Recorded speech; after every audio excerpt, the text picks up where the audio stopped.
Welcome all. Find the age problem பார்ப்போம். The ratio of the present ages of Puneet and Appu is 2:3.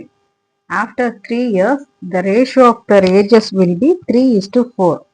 The present age of Puneet is இப்படி கொடுத்துருக்காங்க. Present age of Puneet and Appu வந்து 2:3. After 3 years, 3 years கழிச்சு அவங்க age வந்து 3:4 ஆகுது. அப்போ present age என்ன? புனித்தோட பர்சன்டேஜ் என்னன்னு தான் கேட்டிருக்காங்க இல்லையா? இப்போ நம்ம ஃபர்ஸ்ட் அசியூம் பண்ணிப்போம். இது வந்து எல்லா காம்படிஷன் எக்ஸாம்ஸ்லயும் இந்த மாதிரி சம்ஸ் ஒன்று கேட்குறாங்க. நம்ம இதெல்லாம் எழுத வேண்டியதில்லை, சம் போட்டோம்னா போதும், ஆன்சர் மட்டும்தான் நமக்கு வேணும் இல்லையா? Let the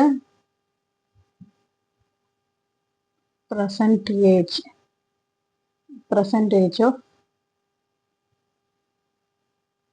Puneeth and Appu என்ன வச்சுக்கலாம் நம்ம? 2x இங்கே வந்து 2:3ன்னு கொடுத்துருக்காங்க இல்லையா? அப்போ 2x:3xன்னு வச்சுக்கோம். ஆஃப்டர் 3 இயர்ஸ் என்ன ஏஜ்? ஆஃப்டர் 3 இயர்ஸ் அவங்க ஏஜ் வந்து after 3 years the ratio of the ages will be 3:4ன்னு சொல்கிறாங்க. அப்போ இது கூட நம்ம என்ன பண்ணலாம்? 2x + 3 ஆஃப்டர் 3 இயர்ஸ் இல்லையா? 3x + 3 ஈக்குவல் டு இது வந்து 3:4ன்னு கொடுத்துருக்காங்க. அப்போ 3/4 ரேஷியோஸை நம்ம இப்படி தான் எழுதுவோம். ஓகே, இப்போ கிராஸ் மல்டிப்ளை பண்ணிப்போம். இது இப்படியும் இது இப்படியும் 4 × 2x + 3 = 3 × 3x + 3. 4 2s are 8, 8x + 4 3s are 12 = 3 3s are 9, 9x + 3 3s are 9.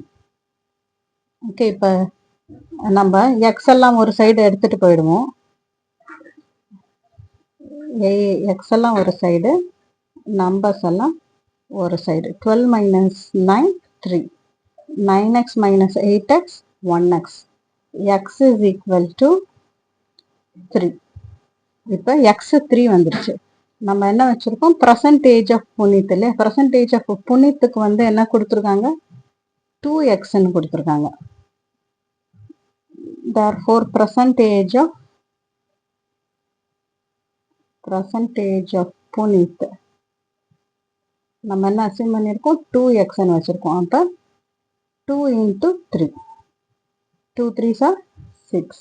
அப்போ percentage of Puneet is 6 years. That's all. Thank you.